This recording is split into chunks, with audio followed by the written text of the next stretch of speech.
अध्यक्षतेखाली प्रशासनाला निवेदन सादर।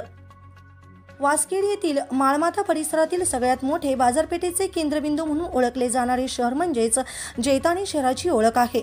जैतानी निजामपूर शहरातून राष्ट्रीय महामार्ग क्रमांक 753 शेवाळी फाटा ते नंदुरबार जात असून या ठिकाणी विविध समस्यांचे निराकरण करण्यासाठी जैतानी शहराचे भारतीय जनता पक्षाचे शहराध्यक्ष श्री दशरथ शेलार व श्री आनंदा दशरथ सोनजे आणि सौ सोनाली बाजीराव पगारे पंचायत समितीच्या सदस्य यांच्या प्रमुख उपस्थितीत देण्यात आलेल्या निवेदनात म्हटले आहे की निजामपूर जैतानी या गावातून जाणाऱ्या राष्ट्रीय महामार्ग क्रमांक 753 चे काम चालू असून कामाची गुणवत्ता चांगली नसून शासन आदेशानुसार कोणतेही काम दिसत नाही।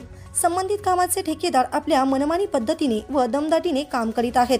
जैतानी गावात माळमाथा परिसरातील मुख्य बाजारपेठ असून आठवड्यात दर सोमवारी बाजाराचा दिवस असतो। या दिवशी बाजार भरण्याकरता असंख्य अडथळे निर्माण होऊन